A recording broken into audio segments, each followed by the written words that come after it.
Naiintindihan ko na, Nay. Kahit pa maniwala tayo sa doktor, sa ospital, kaya ba natin silang dalhin, Nay? Kaya ba natin? Yun nga ang malaking kasalanan ko. Hindi ko malaw sila. Dinala sa doktor.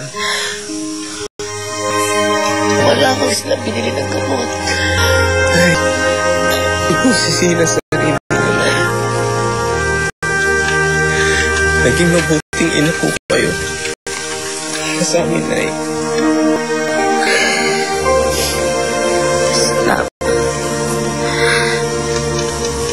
Salamat, anak. Hanggat naririyan kayo. Sana maging malakas pa rin ako para maging gabay ninyo.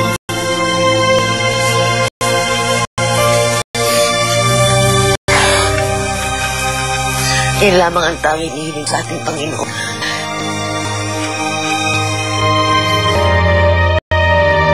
Hindi ako tumigil sa paghahanap buhay. Hindi ko inalita ng pagod, hirap ng katawan. Kung kani-kanin ako lumapit para humingi ng tulong sa social welfare, sa munisipyo. Pero kahit sila, may hangganan pagtulong, naiintindihan ko yun.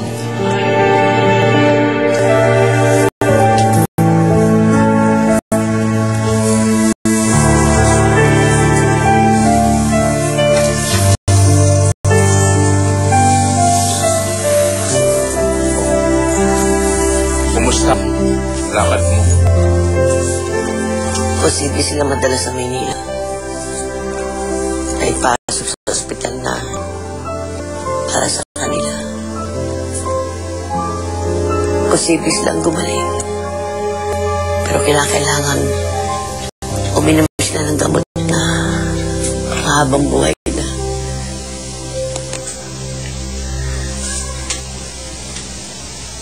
Kung bumalik sila sa dati, ikukulong ba ulit?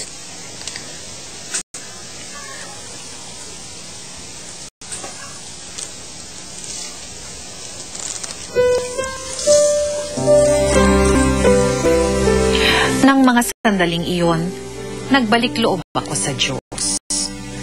Alam ko, walang ibang higit makakatulong sa akin, kundi ang pananampalataya ko sa Kanya. Yun ang lalong nagbigay sa akin ng lakas para harapin ang lahat ng pagsubok na dumating.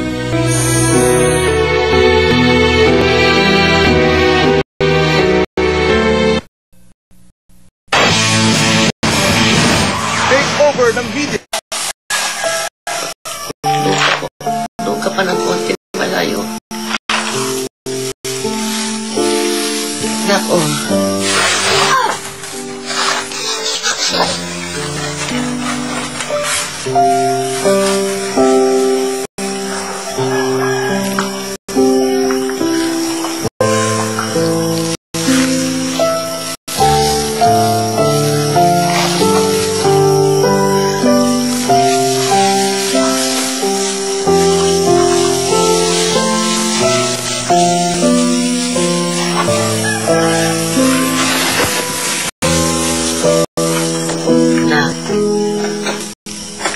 May pagkain ako.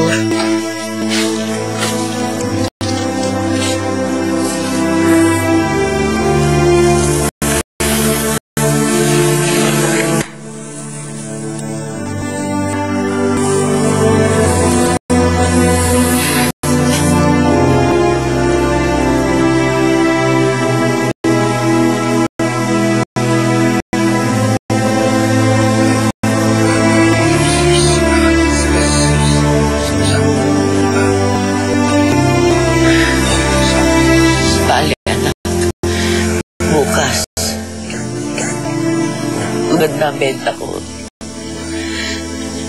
Bibili ako ng karne. Pagluluto ko kayo ng masarap.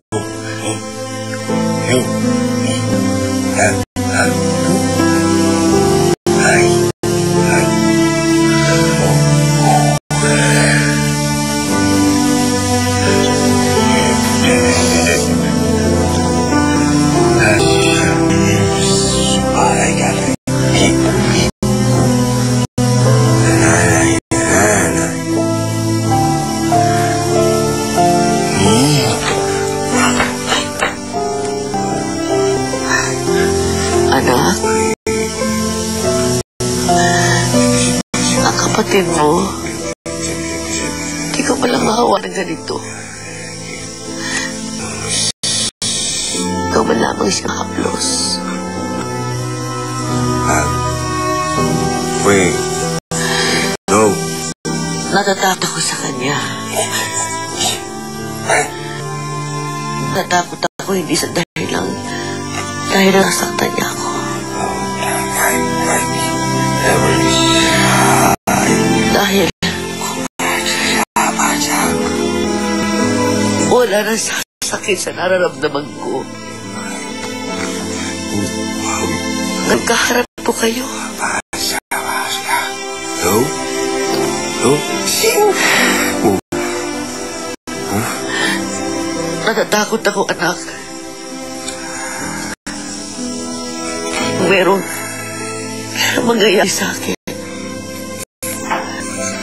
Paano na kayo?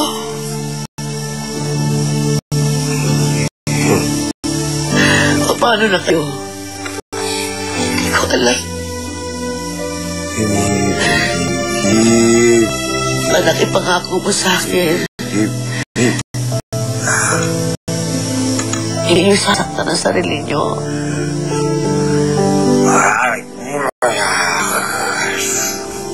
Kapag sinaktan mo sarili mo, masakit sa akin.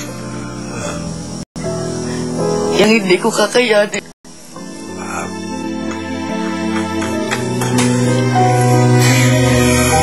Oh! Bakit ito? Kasigan!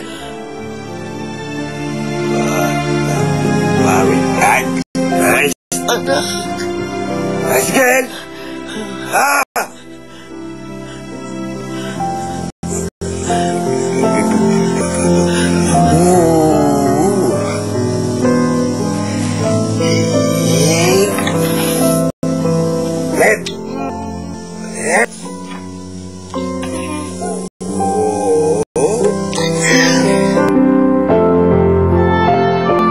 Ilang taon na rin mula nang makulong sa selda ang dalawang anak ko.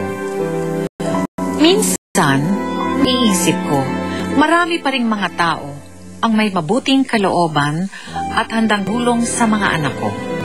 Posibleng madala sila sa Maynila, sa ospital, na para sa kanila. Posibleng gagaling sila. Pero kailangan nila ng mga gamot na panghabang buhay na.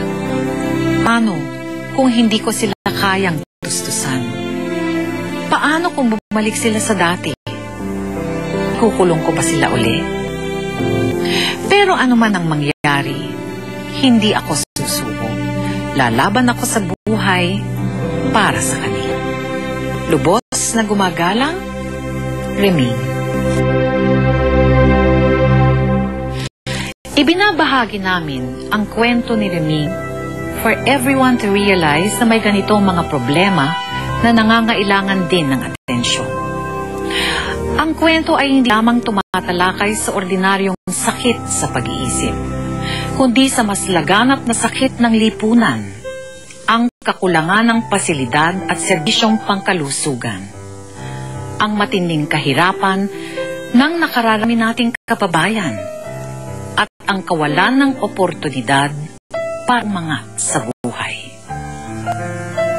Ito po si Charo Santos. Magandang gabi po, kapamilya.